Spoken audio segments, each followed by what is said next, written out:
The NFL draft is all wrapped up, and you've heard a ton of analysis. Who were the winners? Who were the losers? Where do we like these rookies? But what you may not have heard is, what about the players who secretly won? Here's some veterans on current teams that might come out ahead in fantasy. We're going to tell you why. Let's start at quarterback. Chris, who's a player, veteran, very veteran, who just got a little bit more upside in fantasy because of the draft? Yeah, I think we got to start looking at Aaron Rodgers. Now, maybe the days of Aaron Rodgers being, a top 5 elite fantasy QB are over, but I would not be surprised if there are some weeks this year where we're getting a lot of questions from people like, hey, should I start Aaron Rodgers this week? Because the Jets have done everything they possibly can to make life easier for Aaron Rodgers, and they should have. I know a lot of people wanted Brock Bowers to the Jets, like as if getting Brock Bowers would suddenly, propel Aaron Rodgers here. No, the Jets did the right thing. They got him offensive line help. I know people were like, well, they got the offensive lineman from Dallas. They didn't need O-line. Yes, they did need O-line. And I was saying this. I was saying they're going to go offensive line because he's 40 years old. He's coming off a season-ending injury. This is a playoff roster. Aaron Rodgers just needs to stay healthy. So the Jets did what they needed to do to keep him healthy. And look, they still got a playmaker later in the draft with Malachi Corley. Now, Malachi Corley is not a polished route runner. He's not a polished wide receiver, but he's one of these guys, you get him the ball, and he's a monster, a yard after catch monster, a tackle breaking monster. He's going to be a weapon for Aaron Rodgers, and Aaron Rodgers now has one of the best, at least on paper, offensive lines in the NFL, whereas last year it was one of the worst. So Aaron Rodgers, probably not going to be a top 5, maybe not even a top 10 QB this year, but don't be surprised if there are many weeks Aaron Rodgers is worth a stream. And the same goes for another quarterback, albeit much younger. In fact, almost half the age of Aaron Rodgers. It's Will Levis in Tennessee. So they also took a very unexciting pick, at least for fantasy owners, went offensive line. But this is the best thing you could do for a quarterback, especially a young quarterback who is still maturing and trying to figure out that pocket presence. Aaron Rodgers has it, right? He's a guy who doesn't take a lot of sacks, doesn't turn the ball over because he makes smart decisions.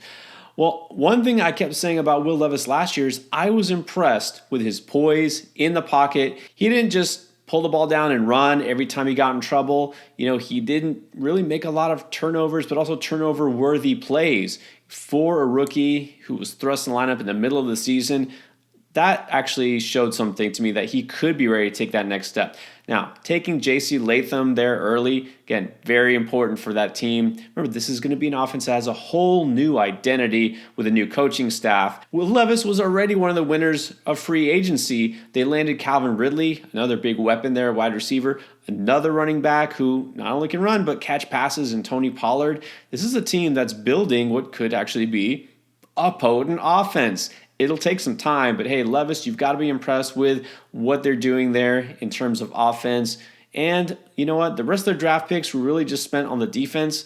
This also does help because then he won't be playing from behind, forcing the ball into bad situations. So always, if you're improving the team, even the defense, that does help a quarterback out. So I think Levis is one of those guys that really is going to go way under the radar this year. I wouldn't be surprised if he puts together a very solid season. Now at tight end, we have some players who may come out ahead as well. Who's your biggest riser after the draft? Look, I've been all over Jake Ferguson, talking about him a lot. I'm even higher on Jake Ferguson now because what did the Cowboys do in the draft? They literally drafted nothing but offensive linemen and defensive players. Oh, except for round 6, they drafted a wide receiver from some small school. They have done nothing on offense other than, lose Tony Pollard, a good pass-catching running back, and, lose Michael Gallup, who, he didn't have a ton of receptions last year, but those are targets that are gone now. Jake Ferguson is the clear number 2 option behind CeeDee Lamb. Yeah, Brandon Cooks is there, and every now and then he'll hit a long home run or something, but that's really all he does these days. Jake Ferguson is going to get red zone targets. He's going to score touchdowns. He's going to get volume. He's entering year 3, which is a great breakout year for tight ends. I am all in on Jake Ferguson now, especially after the Cowboys did what they, didn't do in the NFL draft. Well, at tight end, I think the most obvious winner is a guy who was drafted first at his position last season, Dalton Kincaid in Buffalo. Now, again, we already know that losing Stephon Diggs is going to only help Kincaid get a little bit bigger target share, But then, what would they do in the draft? They had to get a wide receiver, didn't they? Well, they did. But what they did, or should I say who they took, actually makes me feel even better about Kincaid and the other receivers that happen to still be there in Buffalo, because they took one of the guys that I was lowest on among all wide receiver prospects, Keon Coleman at Florida State. I could be wrong here. Maybe he develops into a true number one receiver, but I don't see it. I don't think this was the right pick for them, and I don't think that this is going to really do anything to hurt Kincaid. In fact, I think it just might help, because we know a lot of these high-end receiving prospects don't always cut it. And when you see a guy like, let's say, Quentin Johnson last year, who turns out to be kind of a bust, look, I know it's early to slap that label on a player, but you don't produce, you don't produce. And if Keon Coleman does not produce early on, that means more targets are going to head Kincaid's way. And let's not forget what also didn't happen either before or during the draft is a trade. Everyone's wanting to put either T. Higgins or Brandon Ayuk in Buffalo. It's not happening. Doesn't look like it will happen. So the number one receiving threat in Buffalo's offense next year is probably going to be their tight end, Dalton Kincaid. Now, while we saw a ton of receivers drafted and a lot drafted fairly early, not every team went that direction. And so who is a veteran player that you think came out ahead? All right, hear me out here, because I know as soon as I say this name, people are going to roll their eyes, hit the thumbs down icon down there, and click away from the video. But Rashad Bateman is a secret winner in the NFL draft. Not only did the Ravens sign him to an extension, despite him, being very underwhelming in his career so far, but head coach John Harbaugh has been raving about him. There's no reason to rave about a guy in April. And then in the NFL draft, when you think, well, maybe they're going to draft a wide receiver and that'll be it for Bateman. Yeah, they did. Later with Devontae Walker, you talked about Keon Coleman. Devontae Walker, to me, one of the worst wide receivers in the entire class. I mean, terrible here. Yeah, he tested great, but that's it. I don't think we're going to see much Devontae Walker. I'll be surprised if he plays significant snaps this year. And it sounds like, again, the Ravens actually feel good about Rashad Bateman and like Rashad Bateman. And this is a guy who was a good prospect. We liked him. He's dealt with some health issues. Maybe this is the year he finally puts it together. But look, he's free in your fantasy drafts. He secretly won it. Why not take a chance on him late in your draft? Maybe he could be this year's Nico Collins. Now, my secret winner at wide receiver is a guy who is truly the number one target in his offense now, and that's going to be George Pickens. We already know Deontay Johnson is in Carolina. They're going to have to do something at receiver. Maybe first round? Nope. Second round? Nope. Third round, okay, they finally pulled the trigger, and they went with a guy who seems like a very high-risk prospect, Roman Wilson, out of Michigan. I get it. They won the championship, and so a lot of these guys are going to see their value inflated. Wilson is probably, about a third, fourth round type prospect, but it doesn't seem like the right fit for this offense, but also he's a guy who could be one of those flops. I mean, a little bit one-dimensional. He's got speed, but still very incomplete kind of evaluation on here. The guy did not put up big numbers. We don't know if he can really run the routes that are needed to win at the next level. Did not grade out too highly in terms of reception perception, a source we know that we trust. And so this could just mean more Pickens. Now, Pickens is a guy who finally stepped up late last season. Let's remember, this happened with Mason Rudolph at quarterback. So regardless of what you think of Russell Wilson or Justin Fields, it's really, there's no way to say that he's not gotten an upgrade somehow from the combination of Kenny Pickett, Mitch Trubisky, and Mason Rudolph. And now I feel like the targets are going to be more plentiful for him. Yeah, there's still the Arthur Smith thing to worry about, but still. Coming out of the draft, we figured the Steelers would go receiver early.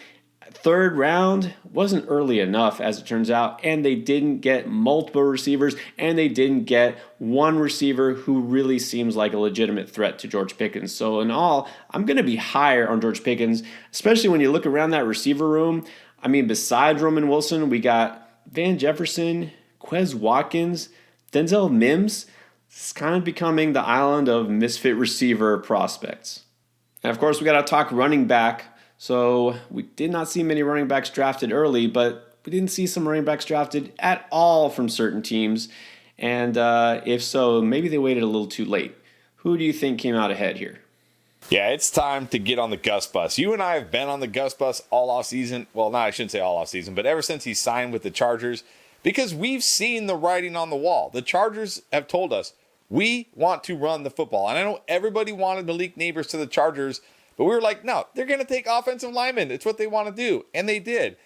But here's the other thing. We actually thought they might take a running back because they want to run the football, and the only guys they have on the roster right now are Gus Edwards, J.K. Dobbins coming off Achilles, Isaiah Spiller, who's done nothing, and Joshua Kelly, who's way below average as a running back. But they didn't. They didn't take a running back. I mean, they did. They took a 6th-round running back, and I do kind of like him for a 6th-round running back, though. He's not going to be the starter here. He's probably not going to overtake Gus Edwards. This is going to be an offense that wants to run the ball. Offensive coordinator Greg Roman knows Gus Edwards. He knows what he can do. This is going to be one of the run-heaviest offenses in the NFL. When they get near the goal line, they're going to run the football.